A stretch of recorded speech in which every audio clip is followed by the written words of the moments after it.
Es la noche del 19 de abril de 1970. Las radioemisoras dan una noticia clara.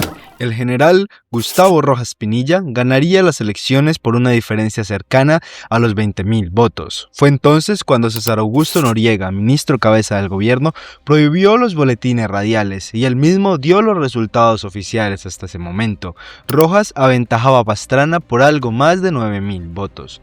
No mucho tiempo después se decreta toque de queda. En la mañana siguiente, el candidato del Frente Nacional por el Partido Conservador, Misael Pastrana Borrero, aventaja a Rojas Pinilla. Esta es la historia del posible fraude que cambió el rumbo de Colombia.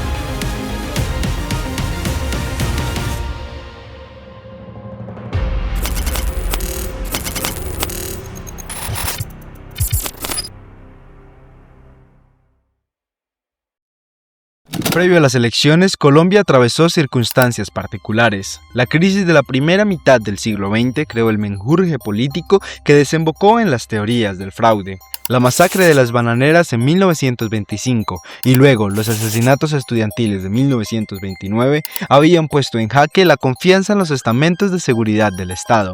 Esos hechos particulares desembocan finalmente en una sola persona: Jorge Eliezer Gaitán. Su asesinato en 1948 es un tema de estudio que esperamos poder traer pronto. Sin embargo, con su muerte y los desmanes en Bogotá, en Colombia pasa algo mucho peor. La confianza con el Estado había sido totalmente rota. La imperiosa necesidad de ocultar los hechos tras la masacre de la American Fruit Company en 1925, el silenciamiento de estudiantes como Gonzalo Bravo Pérez en 1929 y finalmente el asesinato de Gaitán en el 48 encendieron el fervor en el país. Las cunas populares se acomodaron tras un descontento que años después tendría consecuencias inesperadas. La división de las grandes cúpulas de poder había creado una crisis interna incontrolable. Aunque el mundo no estaba en mejor estado, era urgente reorganizar el país desde adentro. Y eso es lo que nuestro protagonista de hoy aprovechó. Un país revuelto por la crisis política y la necesidad de una fuerza alternativa. Esa persona sería Gustavo Rojas Pinilla.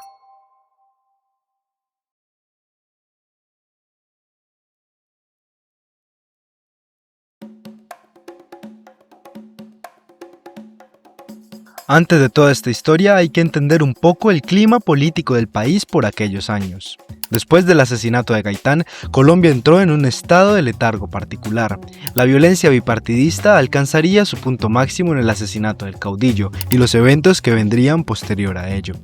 Se celebrarían elecciones para el Congreso el 5 de junio de 1947 y las ganarían los liberales por una diferencia de apenas 130.000 votos. Curiosamente, de 63 senadores, 30 eran conservadores y 33 liberales. De 132 representantes, 63 eran conservadores y 69 liberales. Un Senado de la República totalmente dividido a la mitad. Antes de la posesión del nuevo Congreso y al temor de un golpe de Estado para la reinstauración de la hegemonía liberal, el Partido Conservador empieza escaramuzas mortales. Todo escala a mayores con el asesinato del representante liberal Gustavo Jiménez en las puertas del Congreso el 9 de octubre de 1949. El país estaba sumergido en el caos. En julio ya el Cabildo de Ibagué anunció que se preparaba a decretar la resistencia civil. En Cali, carros fantasmas recorrían la ciudad cometiendo asesinatos después de las 7 de la noche, obligando al cierre inmediato de muchos establecimientos de comercio y al reconocimiento rápido de los habitantes.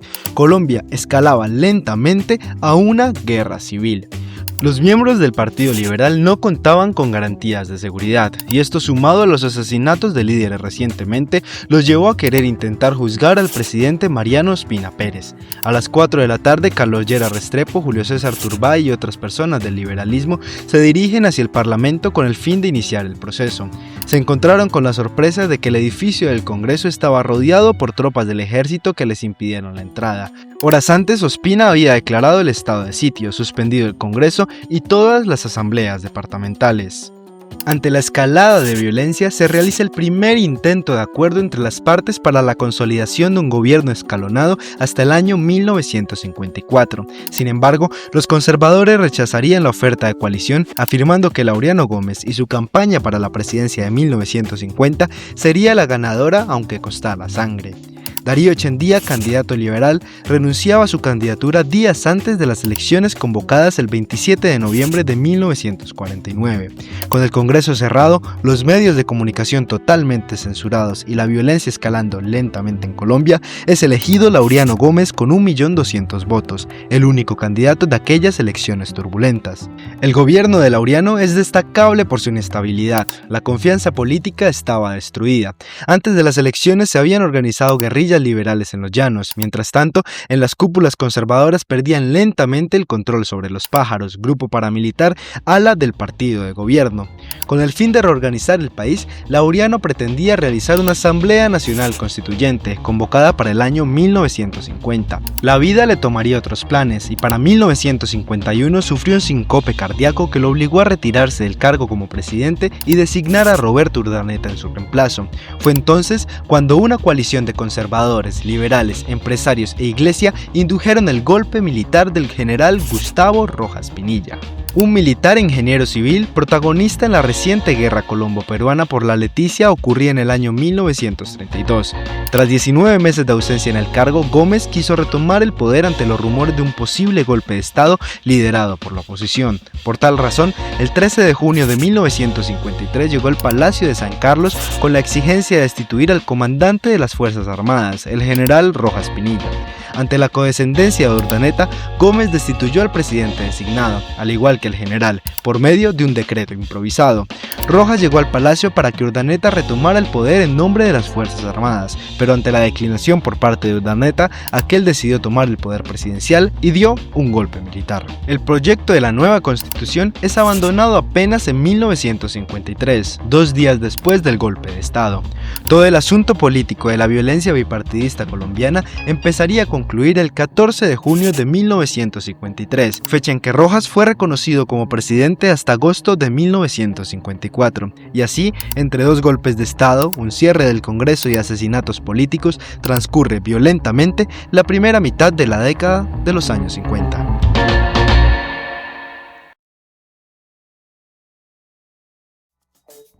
Rojas Pinilla aprende el país con la necesidad de reorganizar el Estado y llegar a una conciliación con las partes políticas involucradas. Se vendió como un pacifista que necesitaba el fin de la guerra.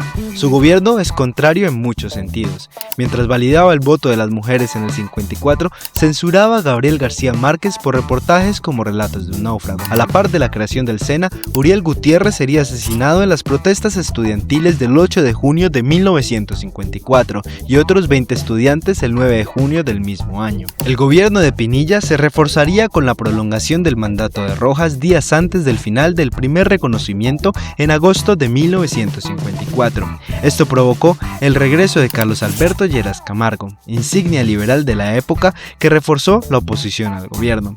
Camargo, en España, aún bajo el gobierno de Francisco Franco, se organizó junto con Laureano Gómez. Ahí, en lo que se conoció como el Pacto de Benidorm, se consagraría lo que tiempo después se llamó Frente Nacional, un acuerdo bipartidista de poder en el que las 2 fuerzas políticas se escalonaban las elecciones. Como lo relata Andrés Dávila, luego de debates internos, de la divulgación del propósito de los partidos de desplazar a Rojas del gobierno y de las acciones de este por mantenerse, se firmaría el segundo acuerdo denominado Pacto de Marzo de 1957, en lo que se proponía un programa mínimo contra la reelección de Rojas. Se comprometía a crear un gobierno civil en nombre de los 2 partidos y se aceptaba la candidatura conservadora apoyada por los 2 partidos como fórmula para el retorno de los civiles al poder. Frente al creciente descontento con el gobierno gobierno de Pinilla, sectores tan disímiles como la iglesia, los estudiantes, los sectores liberales y conservadores se unieron en lo que se llamó Jornadas de Mayo, un grupo de protestas que aumentaron la tensión en Colombia y la presión sobre el general Pinilla,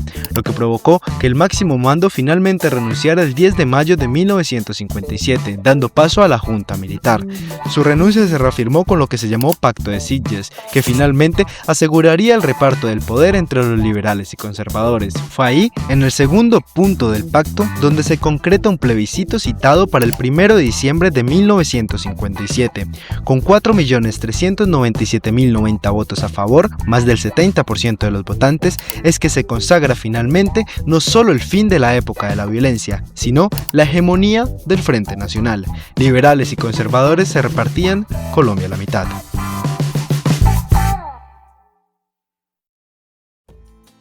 Desde 1958 serían presidentes Alberto Lleras Camargo, Guillermo León Valencia y Carlos Lleras Restrepo. Sin embargo, el proyecto del Frente Nacional tendría una oposición fuerte. En Colombia se ensamblarían tres bandos principales. Alfonso López Michelse organizaría el Movimiento Revolucionario Liberal, una disidencia del partido que enfrentaba a los estamentos más radicales y tradicionales del liberalismo.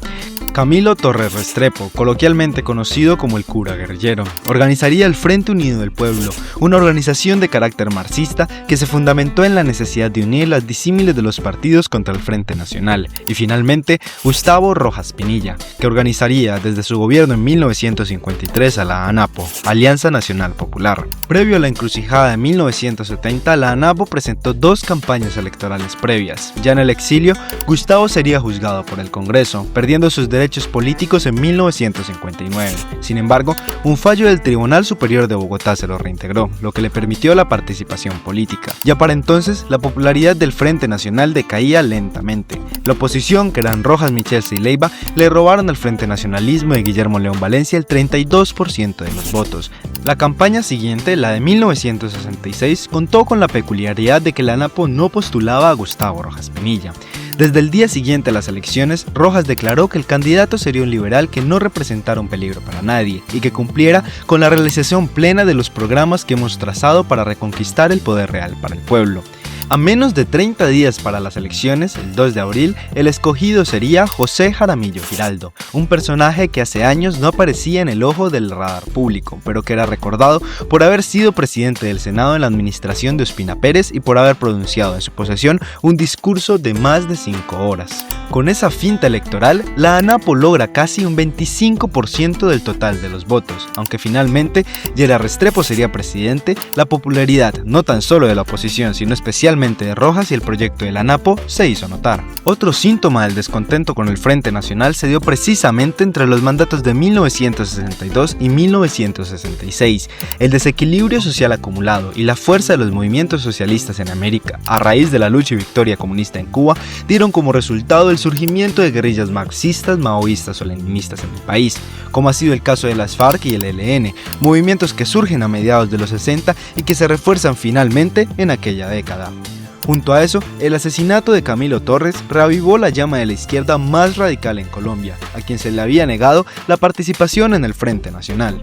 El descontento de los campesinos y la clase popular armó a los comunistas de una valía y furor político en contra del Frente Nacional. Mientras la popularidad del frente disminuye o se igualaba a la de los disidentes, aumentaba. ¿Por qué la popularidad de las fuerzas alternativas aumentó tan drásticamente? Olga Acuña, 2015b, nos ayudará a resolver la pregunta en su artículo titulado "De las urnas a la movilización popular, elecciones presidenciales de 1970 en Colombia". En uno de los párrafos de su trabajo explica un poco la situación política del Frente Nacional para aquellos años de 1970. El proceso electoral de 1970 se inició en un contexto de crisis política y social en Colombia. Movimientos sociales, cierre de universidades, movilización de estudiantes tanto de universidades públicas como privadas, paro y movilización de profesores de los colegios que reclamaban la renuncia del ministro de Educación. Mientras tanto, campesinos y obreros preparaban el llamado paro patriótico. Acuña hace un gran esfuerzo por localizar el origen origen de la popularidad de la campaña de Rojas por encima de la de Pastrana. El Frente Nacional enfocó toda la maquinaria de los medios de comunicación en legitimar a Rojas Pinilla como un candidato. Misael Pastrana hizo alusión al dilema cambio social o violencia, refiriéndose a su candidatura y la de su opositor Gustavo Rojas Pinilla. Mientras tanto, centró su programa de gobierno en el desarrollo económico, la industrialización y la tecnologización. En las alocuciones de Carlos Lleras como presidente se refirió a la defensa de la democracia, por lo que justificaba apoyar la candidatura de Pastrana, mientras públicamente rechazó el regreso de Rojas al poder, al que se refirió como la dictadura. Gran parte de la campaña electoral de Misael Pastrana la hicieron el presidente Lleras y su comitiva, sumados a la acción de la prensa y de las instituciones del Estado. Contrario a eso, la campaña de Rojas tomó un énfasis completamente distinto, desde su plan de gobierno hasta sus apariciones en los medios de comunicación. Su campaña se enfocó en una reivindicación social muy afín a los movimientos socialistas de América.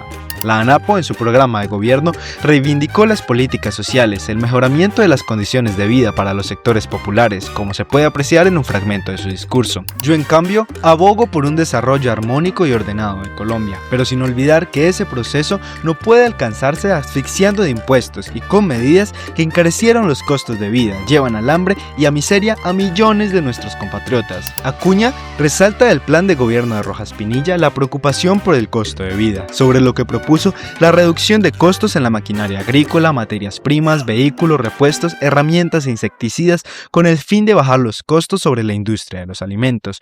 Consideraba también la educación como un derecho gratuito desde su nivel más básico hasta las posibilidades de la educación universitaria. Adicionalmente, le parecía fundamental instalar consultores médicos y odontológicos gratuitos para atender a las necesidades médicas de los más pobres. Sin embargo, su propuesta más controversial y popular sería la reforma agraria, que consistía en otorgar tierras de baldíos nacionales a los campesinos.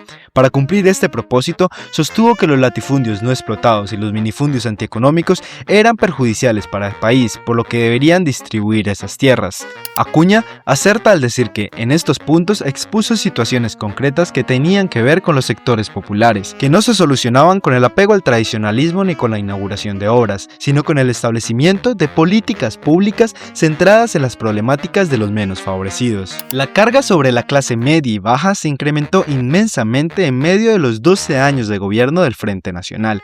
El surgimiento de grupos armados alternativos como las FARC o el ELN refuerzan la postura de desigualdad atravesada por Colombia. El aumento del costo de vida, de los medios de producción campesinos y el énfasis en la industria efectuado por el Frente Nacional creó un ambiente de desconfianza con los organismos tradicionales. Todo eso fue aprovechado por Gustavo Rojas Pinilla, que enardeció y se enfocó en los más vulnerables. Tampoco ayuda el rol y postura que tomaron los medios tradicionales. Olga Acuña, 2015A, en su artículo Las elecciones presidenciales de 1970 en Colombia a través de la prensa, un fraude nunca resuelto, enfocado precisamente en el trabajo de los medios de comunicación respecto a la campaña política, nos dará un poco del rol de los medios en medio de la contienda electoral. El diario El Tiempo realizó fuertes críticas a la intervención del expresidente, se refirió a él como exdictador y señaló que sus planteamientos estaban llenos de cinismo, demagogía y manipulación al pueblo. El que ahora viene a presentarse como salvador de la República, antaño con sus falencias en política económica, generó una fuerte inflación. Un artículo particular va a hablar un poco del rol de los medios en el proceso de la campaña, el fraude electoral en Colombia en 1970, una visión a través de la caricatura publicada en los medios El Tiempo y El Colombiano del autor Santiago Vázquez Pérez en 2024 para la Universidad de Antioquia. Un ejemplo de lo anterior es la caricatura de Henry titulada La Sombra, donde se asocia a Rojas con la parca. La siguiente caricatura, llamada Amnesia, muestra la mirada de Henry de cómo se llevó a cabo la represión a la prensa. Por su parte, el periódico La Patria, coaccionado al pequeñamente popular Belisario Betancur, publicó la siguiente caricatura. Primero, Rojas Pinilla con el kepis de dictador y cuerpo de ave, en representación de la figura del pájaro, es decir, de los asesinos que operaban en el Valle del Cauca. Enseguida aparece Misael Pastrana Borrero, como un títere manejado por un representante de las élites políticas. Posteriormente aparece la imagen de Belisario Betancur, que sería, según el caricaturista, el único que cumplía con los requisitos de un buen candidato y por quien se debía sufragar. Y aunque Rojas Pinilla era profundamente popular y demostró su capacidad para llenar plazas, marchas y pueblos, pocos periódicos le dieron el espacio. Las alusiones a la campaña del líder anapista se encuentran en las páginas internas y en muchas ocasiones en pequeños recuadros. Pese a lo anterior, la mejor forma de oposición era hablar del dictador. La postura popular de esa época era contraria a la de los medios. En sus dos trabajos, Acuña expone el discurso héroe versus villano, que sostenía tanto la NAPO como el Frente Nacional. Caricaturas y medios de comunicación se refuerzan sobre la idea de un Rojas Pinilla dictador. Contrariamente, para la mayoría de los habitantes, la imagen de Rojas es la de un héroe que logró bajar el costo de vida y mediar la situación de orden público. Tampoco podemos decir que la campaña de Rojas es pura y libre de polémicas. Esta puede ser considerada la primera gran campaña populista en Colombia, lo que sembró el nicho de cómo se lograba ser presidente para los siguientes años. La NAPO fue conocida por ir a los barrios, convivir con las comunidades y principalmente regalar comida, mercados o generalmente interactuar con su público objetivo. Contrario a eso, la campaña de Pastrana sí fue cubierta por los medios. Los periódicos El Tiempo, El Espectador, El Colombiano, Vanguardia Liberal de Bucaramanga y El País de Cali, junto con la revista Cromos, destacaron las actividades realizadas por el candidato Pastrana. Diariamente publicaban fotos de sus manifestaciones, visitas y correrías a diversos lugares. Por otro lado, también hablan de un cierto desconcierto frente al posible fracaso de Pastrana de cara a las elecciones, debido a su amplia campaña en la costa, Antioquia y Ibagué, por la fuerza de Bogotá como determinante electoral y por su gran apoyo en toda Colombia. Quien le hizo más campaña fue Carlos Lleras Restrepo, quien de manera adelantada dijo que Rojas no triunfaría e invitó a votar por el Frente Nacional. También visitó barrios y reiteró el discurso de la dictadura de Rojas, y salió en los periódicos con mensajes que decían votar contra nueva dictadura. Acuña sigue explicando el control del Frente Nacional sobre los medios. En este documento podemos apreciar la censura que tuvieron los medios en el gobierno de Rojas. El comité censor del gobierno aprobaba o no la publicación o tachaba fragmentos. Con la publicación de estas imágenes se pretendió justificar la elección de Misael Pastrana, que al parecer garantizaba las libertades, en contradicción a la acción de Rojas Pinilla, que en su periodo presidencial había censurado a la prensa y había establecido prácticas de persecución y exclusión política. Para abril, la campaña se había vuelto picante en cada sentido. Mientras más los medios se coaccionaban a favor de Misael, más alcance popular lograba Rojas Pinilla. Avanzaríamos lentamente hasta el 19 de abril de 1970, el día que lo cambiaría todo.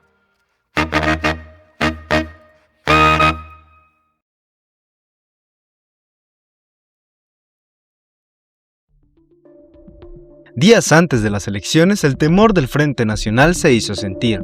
Establecieron estado de sitio, censuraron la prensa, detuvieron miembros de la NAPO y vigilaron a Rojas Pinilla. La mera oportunidad de un cambio de gobierno en las circunstancias actuales dotó de un aura de misticismo a estas elecciones. Las plazas llenas y la convocatoria a elegir provocó uno de los fenómenos electorales más masivos del siglo.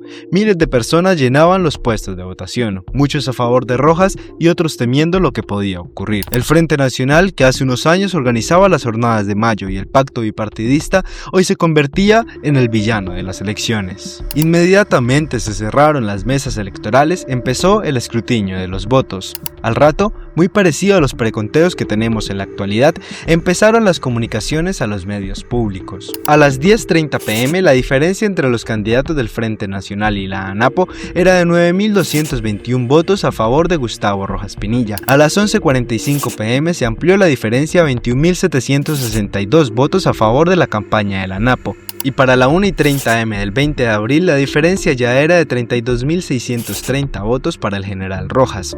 Hasta la madrugada, el ganador de las elecciones era Gustavo Rojas Pinilla.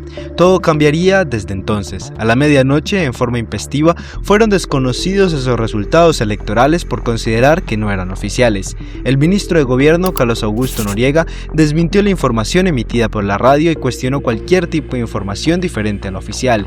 Pidió a las emisoras no hacer telenovela electoral, a la vez que desautorizó las cifras que se habían transmitido. Se ordenó desde el gobierno el cierre de la radio y la censura total de la transmisión de los resultados electorales. Desde entonces se transformó completamente la percepción que los votantes tenían respecto a las elecciones. El ánimo se comenzó a enardecer y la gente comenzaba a cantar un posible fraude electoral gestionado por el Frente Nacionalismo. Sus sospechas parecían confirmarse conforme amanecía el día 20 de abril de 1970. Los periódicos periódicos El Espectador y El Tiempo del 20 de abril publicaron los resultados electorales que daban la mayoría al candidato oficialista Misael Pastrana, con un total de 1.368.981 sufragios, frente al 1.366.364 a favor de Gustavo Rojas Pinilla. Según estos resultados, el ahora vencedor era Pastrana con aproximadamente 2.617 votos de diferencia. Tanto Pastrana como Rojas celebraron su victoria según los resultados que les favorecían. En todo el país se comenzaba a ensamblar una fuerza de choque social y un grupo de protestas frente a lo que parecía ser el fraude electoral del siglo. El 21 de abril de 1970 ya los resultados electorales favorecían a Pastrana por una amplia mayoría. Según esto, Pastrana había obtenido 1.493.630 votos y su contendiente 1.471.140. Ya la diferencia era de 22.420 votos. Una vez culminada la primera etapa del proceso de conteo, se inició la legitimación mediante el uso de la fuerza, la coacción y la beligerancia de la fuerza pública amparada por el gobierno. En todo el país se registran desmanes y conciertos respecto al presunto fraude electoral. Las teorías de la gente se veían reforzadas por las publicaciones de los medios días después de la contienda en urnas. El Siglo, propiedad de Laureano Gómez, líder conservador, opositor del gobierno de Rojas y de tendencias conservadoras, denunció fraude en Arauca y Pamplonita, señalando que se produjo un descenso de los votos de Rojas Pinilla de 2.823 a 2.383, mientras que por Pastrana el número ascendió de 2.424 a 3.096. También se denunció fraude en Nariño, puesto que el número de papeletas no coincidía con el número de votantes inscritos, mientras que en Risaralda y Bucaramanga se pudo apreciar la votación de personas fallecidas, los presos comunes, funcionarios del resguardo y otros empleados que, por razones de su oposición, se encontraban impedidos para sufragar. La respuesta del pueblo fue altamente violenta. Se presentaron desmanes en Bogotá con agresiones a la fuerza pública. Los seguidores de la Napo llamaban una marcha hacia la capital para hacer toma efectiva de los órganos de poder. Muchos de los manifestantes se enfrentaron a la fuerza policial con puños, palos y piedras. Finalmente se generó un fuerte enfrentamiento con la fuerza pública porque impedía a los manifestantes el acceso a la Plaza de Bolívar de Bogotá. La fuerza pública disparó varias granadas, gases lacrimógenos y usó la fuerza para disolver la manifestación. En Bogotá hubo además un desfile militar. A las 11 de la mañana del 21 de abril, un comunicado de la Napo desconocía totalmente la victoria de Misael Pastrana, diciendo que Rojas Pinilla era finalmente el ganador de la contienda electoral. La congregación de protestantes se reunió en la casa del general Rojas. Ahí el sacerdote Eugenio Garcés Uribe proclamó la frase: "Vamos a defender a sangre y fuego la victoria de la Alianza Nacional Popular". Garcés encarnaría entonces el sentimiento más radical de la Napo. Aquel grupo aparte promovía la instauración del socialismo en Colombia y congregaba la parte de la oposición más influenciada por las ideologías marxistas, la muy conocida Anapo socialista. Los manifestantes esperaban directrices para tomarse el poder a la fuerza. Por ejemplo, en Bogotá apedrearon las instalaciones del rotativo conservador La República, propiedad de Mariano Espina. Simultáneamente, saquearon y semidestruyeron locales comerciales en el centro de Bogotá. En Cali, grupos de manifestantes vivaron a Rojas Pinilla y a la Napo, lanzaron piedras a almacenes y droguerías mientras intentaban llegar hasta el Palacio de Gobierno del departamento del Valle. En Santander, Tunja, Cartagena, Barranquilla, Antioquia o cualquier departamento o municipio de Colombia, protestas, desmanes o saqueos se producían en un enardecimiento popular en contra del Frente Nacional.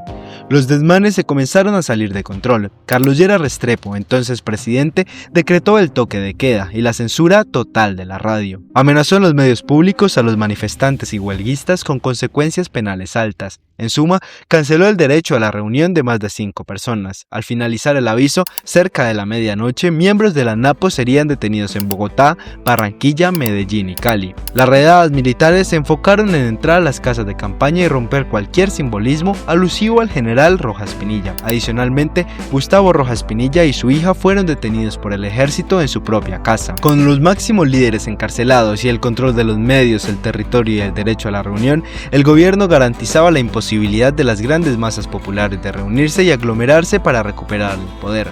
Daban así fin a las protestas por el presunto fraude electoral de 1970. 3 meses después del desarrollo de las elecciones, el 19 de julio de 1970, la Corte Electoral dio a conocer los resultados electorales que se consideraban oficiales, con lo cual se declaró electo a Misael Pastrana Borrero.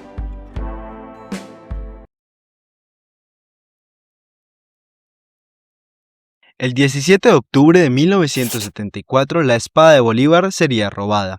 El autor de la fechoría sería Álvaro Fayad, un enardecido guerrillero de las FARC que había organizado junto a los seguidores populares de la NAPO el movimiento 19 de abril de 1970, conocido en Colombia como el M-19.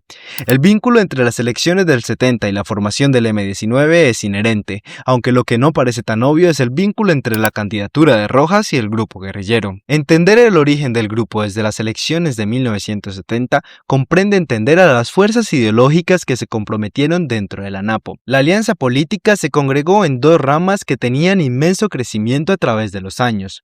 Primero, los opositores del Frente Nacional. Esa, a pesar de ser la ideología que los reunía a todos, no es la que los define en su totalidad. Este grupo es el ala derechista de la NAPO. Buscaban la instauración de una tercera fuerza, tal vez más afín a convicciones de derecha, mucho más parecido a la encrucijada política de los nacionalistas de Rafael Núñez. Por su lado, el ala izquierdista de la NAPO es aquella de carácter más social y que convoca a socialistas, comunistas y revolucionarios. Cuando la elección fracasa, ambas rutas de la NAPO postulan diferentes respuestas ante el presunto fraude. La tendencia del ala derechista de la NAPO propuso la consolidación de un tercer partido, desligado del liberalismo y del conservadurismo.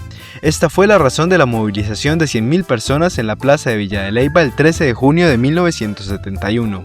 El ala izquierdista de la NAPO planteó consolidar un movimiento armado para emprender la revolución socialista, aunque la pretensión era tomar el poder con las armas y con el apoyo de las masas. Los simpatizantes de esta tendencia eran líderes de la Juventud Comunista JUCO, que militaban en las FARC. La separación de la izquierda napista con las FARC se produce con una diferencia ideológica. Mientras unos abogaban por la lucha urbana, otros lo hacían por la rural. Así es como Jaime Batemán Cayón, Álvaro Fayad, Iván Marino Espina y Luis Otero son expulsados de las FARC y comienzan a pensar organizarse con armas en el sector urbano. Entre 1970 y 1972, el grupo expulsado de las FARC, encabezado por Jaime Batemán, consolidó un proyecto de guerrilla urbana con el nombre de Comuneros, una organización nacionalista, popular y revolucionaria con el fin de hacer que se respetaran los derechos del pueblo colombiano. Así nació la propuesta de guerrilla urbana denominada Movimiento 19 de Abril. Presumiblemente la NAPO, encabezada por María Eugenia Rojas, se afiliaría al M-19 bajo el lema "Con el pueblo, con las armas, con María Eugenia al poder", y así llegaríamos a 1974.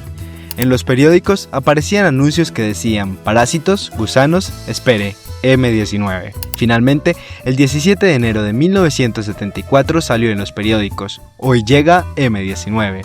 Horas más tarde, Álvaro Fayad, con la estrategia de Luis Otero y Jaime Batemán Cayón, robarían la espada de Bolívar y finalmente, como ha sido dicho por ellos, la espada de Bolívar volvía a la lucha.